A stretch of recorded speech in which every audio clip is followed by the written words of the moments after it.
देख रहे हैं खुलासा टुडे न्यूज, हर कदम आपके साथ। नर्मदा घाटी का पुनर्वास अब तक पूरा नहीं हुआ है। अनेक लोग टीन शेड में रहने पर मजबूर है। अनेक लोगों के मकान डूब में चले गए, उसके बावजूद भी उन्हें ना मुआवजा मिला, ना ही पुनर्वास। वरिष्ठ सामाजिक कार्यकर्ता नर्मदा बचाओ आंदोलन नेत्री मेघा पाटकर ने बताया कि नर्मदा घाटी वालों के सामने चुनाव नहीं चुनौती है। यहाँ अब भी 40 और 45 के तापमान में टीन शेड में रहने पर लोग मजबूर है। आखिर इस ओर शासन, प्रशासन और सरकारों का ध्यान कब जाएगा? 38 वर्ष हो गए हैं। पुनर्वास के लिए सीधे साधे भोले भाले नर्मदा घाटी वासी आज दिनांक तक भटक रहे हैं। इन्हें आखिर न्याय कब मिलेगा? इनका पुनर्वास कब होगा? आज नर्मदा घाटी में सामने केवल चुनाव नहीं चुनौती है,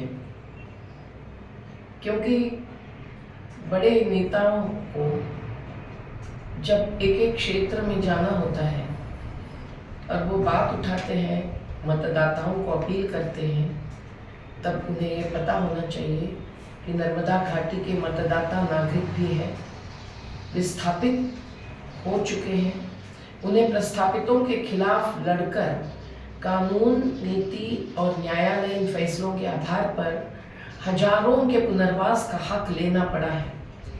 लेकिन आज 38 साल से अधिक संघर्ष और निर्माण कार्य के बाद क्या भुगत रहे हैं लोग, ये समझना जरूरी है। 2023 में हजारों घर ध्वस्त हो गए, हजारों एकड़ जमीन डूब गई, जिसमें से कई सारी बिना भू अर्जन के डूब गई। ये सब क्यों हुआ? एक तो जलस्तर के बैक वाटर लेवल्स तक का खेल खेला गया, गलत यानी अवैध निर्णय लिए गए। दूसरा कि बांधों के रेगुलेशन एंड मॉनिटरिंग, जल प्रवाह का नियमन और नियंत्रण ये नहीं किया गया, मुनादी तक नहीं दी गई। और 16 सितंबर 2023 को पानी भरते भरते जब लोगों को भागना पड़ा, उनके पूरे अनाज, मवेशी, चारा और कई सारे घर की वस्तुओं का विनाश हुआ, घर ध्वस्त हो गए, तब भी क्यों नहीं सरदार सरोवर के गेट्स खोले गए? 17 सितंबर देर तक प्रधानमंत्री जी का जन्मदिन मनाने के लिए गेट्स नहीं खोले जाना, ये बहुत ही गंभीर असंवेदना की बात है। और राजनीतिक आधार पर अगर कार्यकारी अधिकारी, अभियंता अपना कार्य नहीं करते हैं तो ये अपराध है। लेकिन आज उनको केवल राहत राशि मिली जब संघर्ष हुआ लोगों की हमारी तरफ से, लेकिन आज भी उनको पूरी भरपाई नहीं मिली है। आज भी पुनर्वास पूरा नहीं हुआ है।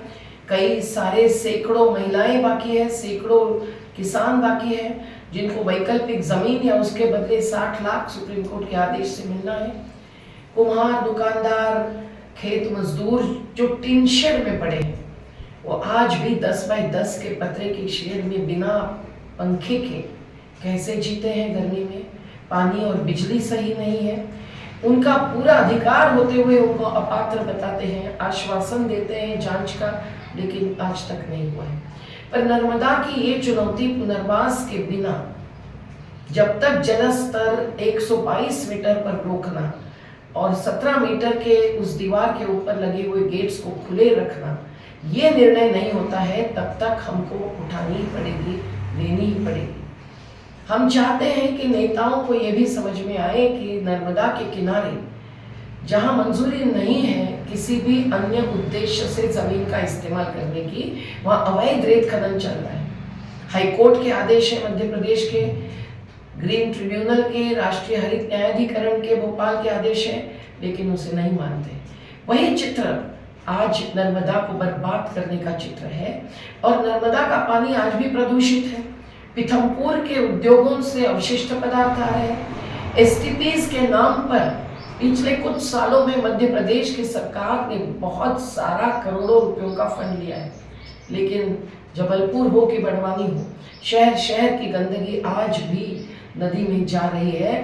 तो टेस्ट रिपोर्ट बताते हैं कि पानी पीने लायक नहीं है। अब उसी में 2 बड़े क्रूज उतारे गए हैं सरदार सरोवर के क्षेत्र में। ये स्टैच्यू ऑफ यूनिटी के नाम पर पर्यटन है, जो कमाई का साधन है किसी राजनेता का। लेकिन जब भोपाल के एनजीटी ने और सुप्रीम कोर्ट ने 4 मार्च को भी आदेश दिया कि ये पानी पीने का स्रोत है और इसमें क्रूज नहीं चला सकते हैं, नहीं तो और बर्बादी। हमारे मछुआरों का व्यवसाय बर्बाद होगा, हमारे किसानों की सिंचाई पर असर होगा। ऐसी स्थिति में भी 24 मार्च को टेंडर निकालकर कानून की और न्यायालय की अवमानना करते हुए जो क्रूज उतारे गए हैं, वो भी एक उदाहरण है कि किस प्रकार से आज मध्य प्रदेश में और जिसका असर महाराष्ट्र और गुजरात के आदिवासी मछुआरे बांध के नीचे वास के सभी साथियों पर भी आया है। तीर्थ बर्बाद हुए, मंदिर बर्बाद हुए हैं और खेत और भरूच अंकलेश्वर जैसे शहर के निवासी भी। यहाँ मध्य प्रदेश में अहिल्याबाई होलकर के किले में कभी भी डूब का निशान नहीं लगाया, बार बार हमसे पूछा जाने पर भी। तो आज किले में भी आधी ऊंचाई तक पानी कैसे भर गया।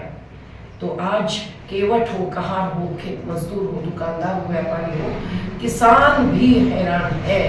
तो आज उनको सोचना पड़ रहा है कि कौन सी सरकार ने हमारे साथ संवाद किया और कौन सी सरकार ने हमारे साथ संवाद करना आज तक नकार दिया है और क्यों। हमको जवाब चाहिए इन सवालों के, नहीं तो अधांतरी हवाई आश्वासन और रेवड़ी बांटने जैसा पैसा बांटना ये किसानों की, मजदूरों की अपेक्षा नहीं है। हमें चाहिए हमारा अधिकार, संवैधानिक अधिकार। खुलासा टुडे न्यूज के लिए धार से सैयद रिजवान अली की रिपोर्ट।